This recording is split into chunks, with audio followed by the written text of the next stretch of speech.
Hello and welcome to this lecture where you are going to learn about gradient descent, which is one of the most used techniques for adjusting the weights in neural networks.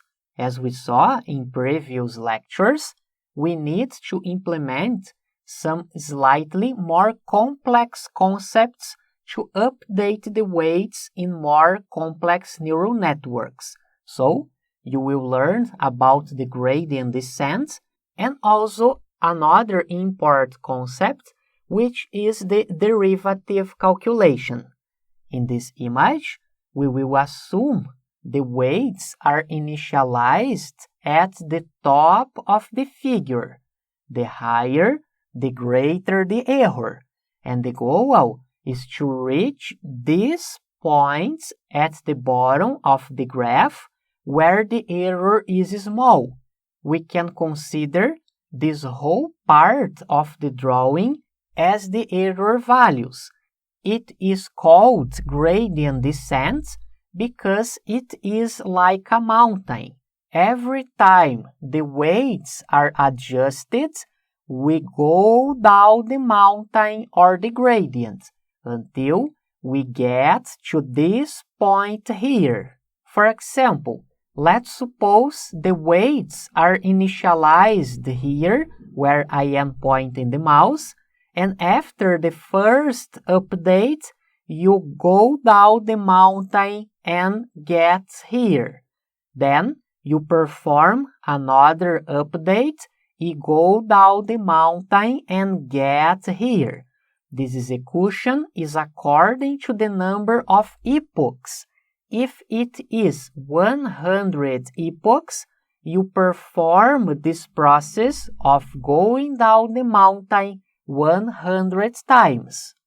This other image is similar, in which you can see the error at the top, and this arrow shows that the goal is to reach a location that has the smallest possible error.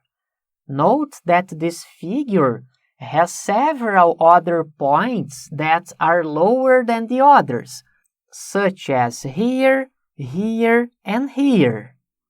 These 3 points are called the local minimum, and they present a good solution. However, the goal is to reach this point in the center that is called the global minimum. The error here is less than at the other 3 points. This figure of a ball can help you understand the gradient descent. Let's suppose you have a little ball and you throw it in the bowl. For example, in this position on the left, the little ball will move left and right like this and will reach the base of the bowl. This is the idea of gradient descent, starting at the top with high error until reaching the base with low error. According to this equation, the goal is to get the smallest possible error. That's why the word mean is here. And letter C is the abbreviation for cost function, which is another term for referencing the error.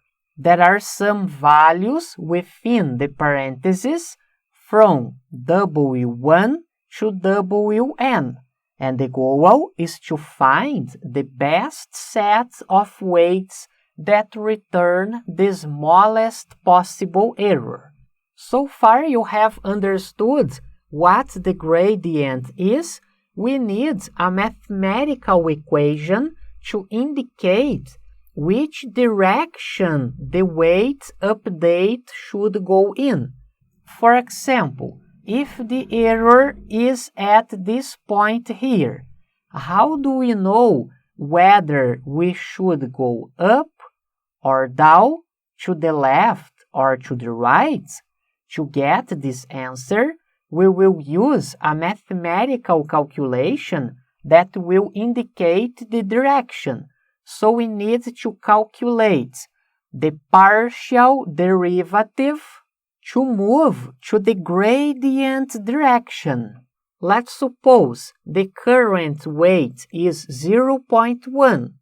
The algorithm needs to decide how much to update the weight.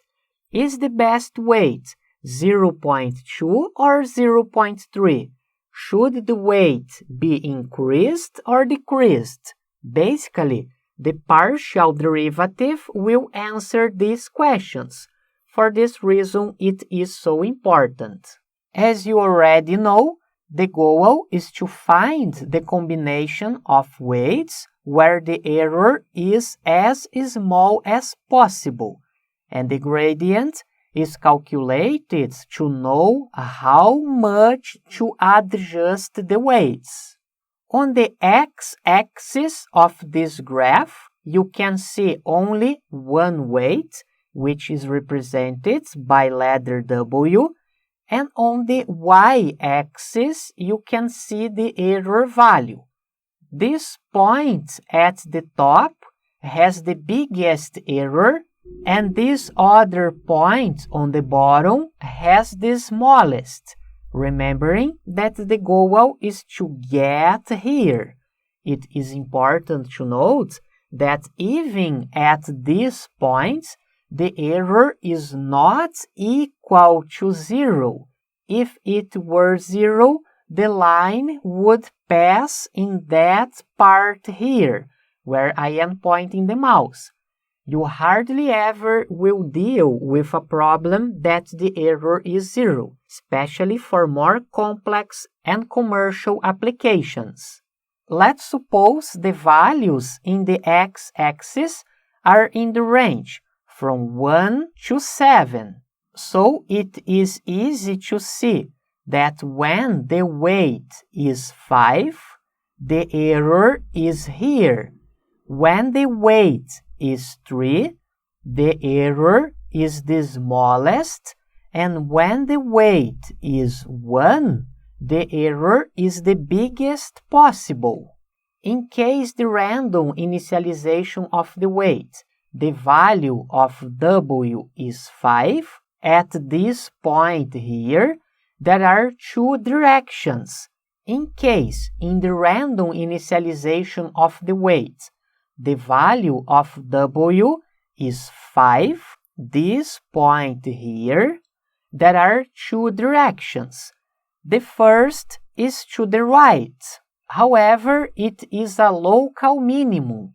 On the other hand, the global minimum is to the left. What the calculation of the partial derivative will do is to find that direction. Instead of going to the right, it goes to the left. In short, the purpose of calculating the derivative is to direct the algorithm to the correct location. It means that we will calculate the slope of the curve using partial derivatives. The good news is that calculating the partial derivative is quite simple.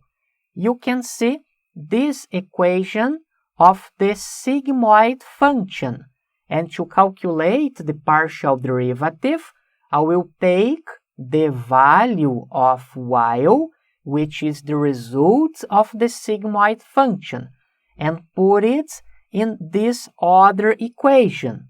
For example, if the result of y is 0.1, 0.1 will be copied to here and here. This is one of the easiest ways to calculate the partial derivative.